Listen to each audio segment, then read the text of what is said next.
Welcome to Real Bites, a show where I take real news clips and assemble them to show you the truth about the issues of the day. The big network news channels censor and control what they want us to see as news, and at the same time omit real news that does not support their agenda. This story starts out on Election Day, November of 2008, in Philadelphia, Pennsylvania.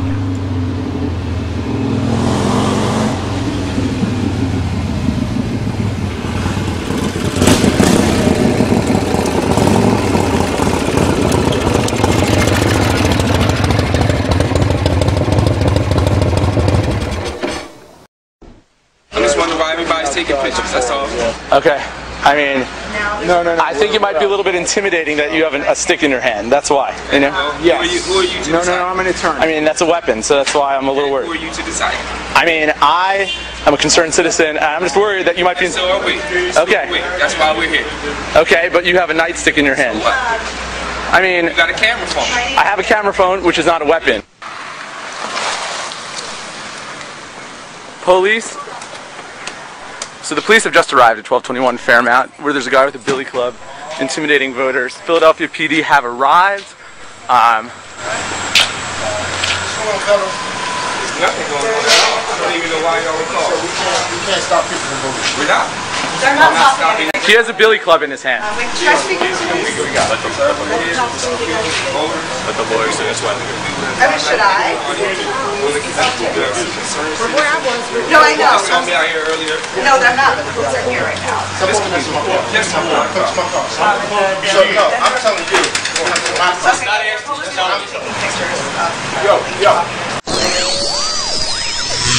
Fox News alert, explosive new allegations in an infamous case of voter intimidation.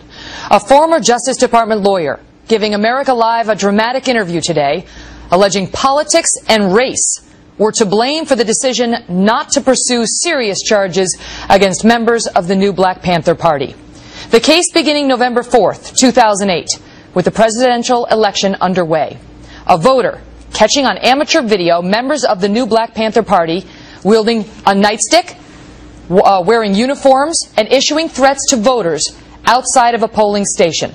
Here are three witnesses, including some reporting by our own Rick Leventhal, on what happened that morning. I'm just wondering why everybody's taking pictures, that's all. Okay. I mean, no. I think it might be a little bit intimidating that you have a stick in your hand. That's why. You know? Yes. Who are you to decide? No, I'm an attorney. I mean, that's a weapon, so that's why I'm a little worried. Who are you to decide? I mean, I am a concerned citizen, and I'm just worried that you might be... So are we. Okay. That's why we're here.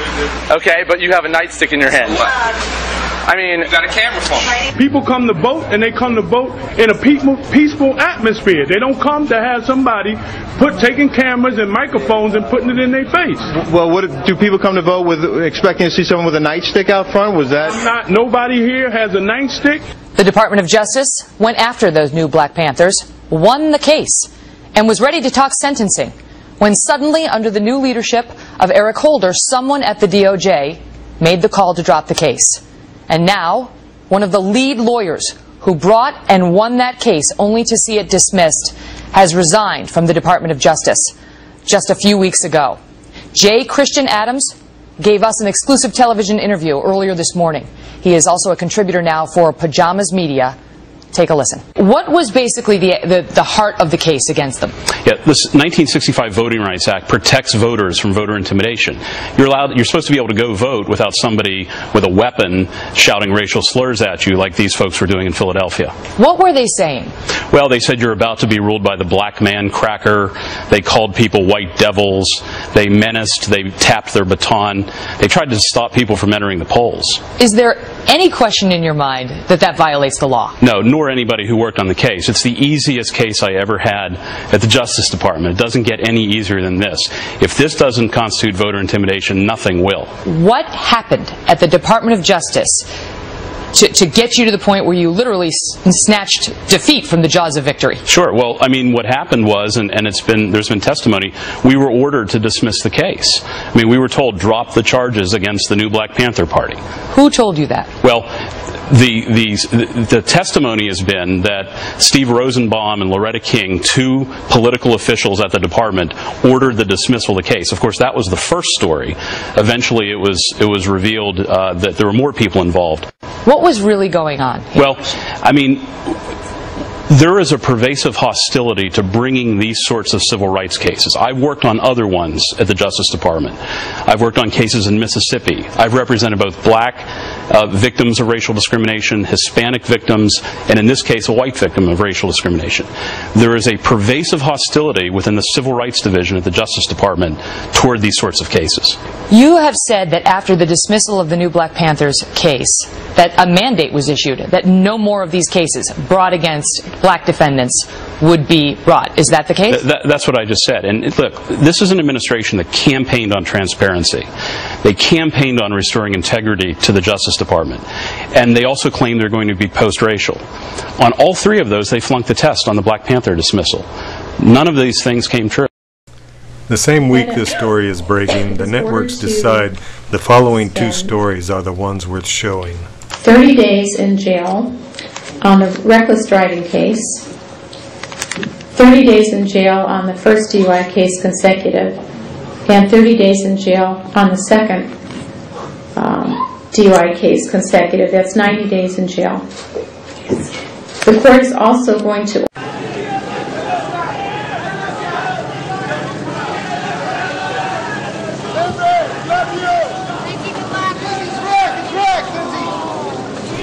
I do have to admit, the confetti was a nice touch.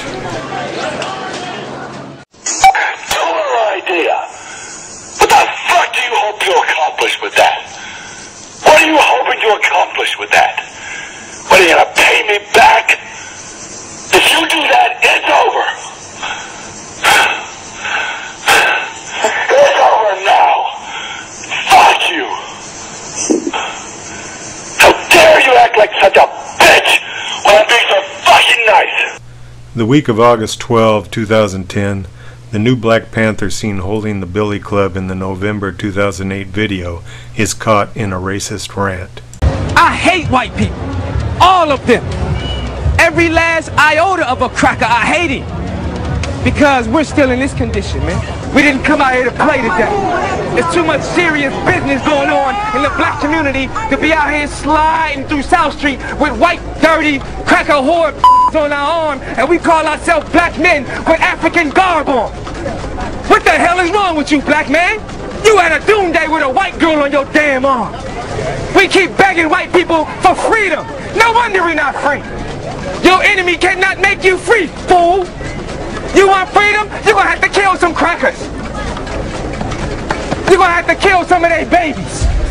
August of 2010, Bill O'Reilly airs the new Black Panther story. The networks ignore it. All right, federal authorities charged 3 Black Panthers with various election violations, but this week those charges were dropped by Attorney General Eric Holder. Some are not happy about it.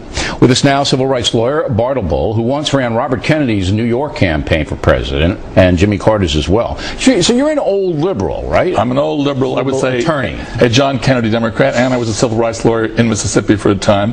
And that's interesting because you are leading the charge here against these Black Panthers. Now, what did you see yourself on election day? What did you see? I saw 2 armed, uniformed, threatening men blocking the door to a polling place, screaming rudeness at voters. What was their intent? I can't answer for what was between their ears. What were they screaming, though? I heard, well, one of them, for example, screamed, "Now you will see what it is like to be ruled by the black man cracker." You made your report. Yes. And the federal government, the U.S. attorney, filed charges against 3 people. Now the charges have been dropped. Now we called Holder's office, and they said, here's what basically, this is not a quote, ladies and gentlemen, but here's basically what they said. It's just not big enough for us. It's not that important. We're letting it go. Now, do you have any idea why Holder has no desire to pursue this? Yes, but first of all, they did have a conviction already, because what happened was... Well, but it's not a criminal conviction. It's you got to stay away from the polling place thing. No, sir. I'm a lawyer. The point was that none of the defendants even answered the charges. So all the feds had to do... They didn't even show up. No. So all the feds had to do was to let the case go to completion, and they were automatically... guilty. Automatically guilty. Right. That's so what they've done here is they're protecting the enforcement of what this party might have done. And it's going to give them a lot more authority in the next election, in the congressional election. I'm not sure about that, but why doesn't Holder want to go after this whole scenario? Why doesn't he want to make examples of these people? Because these are his supporters, partly. I mean, you really believe it's politically motivated? Because the new Black Panthers are so fringe and so, 100% politically motivated. Really? Absolutely. You believe that? But the fact is that they want to maximize their vote. This is basically acorn vote that they want to get through the next election. I didn't say that. I said what they want to do is to maximize the acorn vote, and you do that by not challenging this sort of procedure, because these are the same people who are registering voters, and falsely the New York Times, for example, said that hundreds of thousands, 1/3 of all acorn voters were fraudulent last time. Right. All right, so you see it as a bigger picture. Oh, of course. Don't interfere with the community activist group. Of course. You know, if it's true, it reflects very poorly on the president and his administration. Now, let me ask you one more question.